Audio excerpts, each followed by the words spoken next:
ہجری کیلنڈر کا پہلا مہینہ ہوتا ہے محرم کا. جہاں اس مہینے کو اللہ تعالیٰ نے حرمت والے مہینے میں شامل کیا، وہیں آج کی تاریخ میں اسی مہینے نبی صلی اللہ علیہ وسلم کی امہ کی ایک جماعت اس میں بے حساب بدعت کو انجام دیتے ہیں.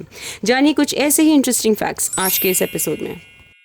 امام الحسین رضی اللہ عنہ نبی صلی اللہ علیہ وسلم کے نواسے تھے. وہ ان کی سب سے پیاری صاحبزادی حضرت فاطمہ رضی اللہ عنہا اور حضرت علی رضی اللہ عنہ کی اولاد تھے. امام حسین رضی اللہ عنہ عاشورے کے دن یعنی محرم کے 10 تاریخ کو شہید کر دیے گئے. اس گناہ کا ذمہ دار عبید اللہ ابن زیاد تھا، جسے یزید نے کوفہ کا حاکم بنایا تھا.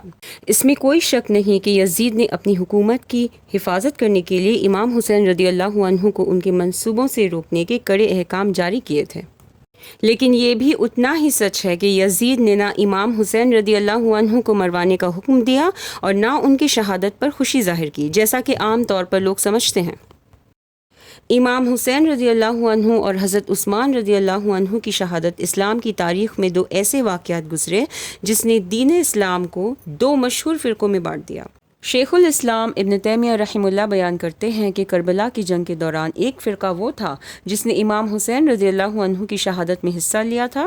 اس پر شرمندگی ظاہر کرتے ہوئے اس واقعے کے بعد اس دن سے آج تک انہوں نے عاشورہ کے دن کو ماتم کا دن بنا لیا، جس میں وہ الگ الگ قسم کے رسم نبھاتے ہیں جو دورہ جاہلیت کا حصہ تھا. محرم کی پہلی تاریخ سے ہی ان کے گھروں کے چھوٹے بچوں سے لے کر بزرگوں تک ان رسموں کو نبھاتے ہیں. یہ امام حسین رضی اللہ عنہ کی شہادت کا آج تک شکر مناتے ہیں. اب اس حدیث کو دیکھیے. نبی صلی اللہ علیہ وسلم نے فرمایا کہ کسی مسلمان عورت جو اللہ تعالیٰ اور آخری دن پر یقین کرتی ہے، یہ لازم نہیں کہ وہ کسی کی موت پر 3 دن سے زیادہ شوق منائے، سوائے اس کے جس نے اپنا شوہر کھویا ہے. وہ 4 مہینے 10 دنوں تک شوق منا سکتی ہیں. ایسی کوئی بھی حرکت نہ نبی صلی اللہ علیہ وسلم سے ثابت ہے اور نہ ان کے صحاباؤں سے کہ امام حسین رضی اللہ عنہ سے پہلے نبی صلی اللہ علیہ وسلم کے سگے چچا حضرت حمزہ رضی اللہ عنہ ان کے سامنے شہید کر دیے گئے. لیکن نبی صلی اللہ علیہ وسلم نے ایسی کوئی رسمیں آئندہ سالوں میں نہیں نبھائے. ان کے علاوہ امام حسین رضی اللہ عنہ کے والد حضرت علی رضی اللہ عنہ، ان سے پہلے حضرت عثمان رضی اللہ عنہ اور ان سے پہلے حضرت عمر رضی اللہ عنہ بھی شہید ہوئے. لیکن ان کی شہادت کا شوق منانا کسی بھی صحیح یا ضعیف حدیثوں سے ثابت نہیں.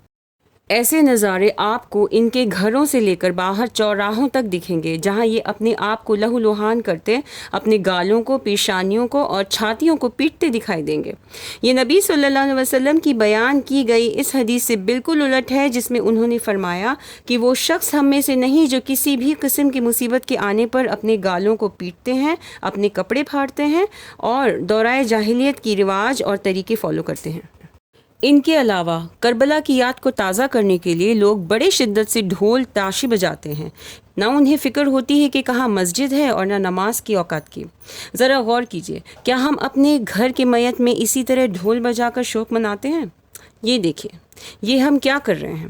کیا یہ افسوس کی بات نہیں کہ محرم جو ہمارے نئے سال کا آغاز کرتا ہے، ہم اسے تب پہچانتے ہیں جب ڈھول یا تاشی کی آواز سنتے ہیں، جب کسی کے گھر سے 12 امام کے نیاز کی دعوت ہو، یا ایسے نشان راستے میں سجے ہوں، یا کوئی ہمیں شربت کھچڑا وغیرہ بانٹنے آئے تو ہمیں یہ احساس ہو کہ محرم کا مہینہ یقیناً آ چکا ہے. کیا ہم اپنی لاجک یہاں استعمال کر سکتے ہیں؟ کیا اللہ تعالیٰ نے اس کا حکم دیا؟ کیا نبی صلی اللہ علیہ وسلم نے اپنے سگے یا کسی صحابہ کی شہادت پہ ایسا کچھ کیا؟ اللہ تعالیٰ قرآن کی اس آیت میں فرماتے ہیں اطیعوا اللہ و اطیعوا الرسول، یعنی اللہ کی اطاعت کیجیے اور اللہ کے نبی کی اطاعت کیجیے.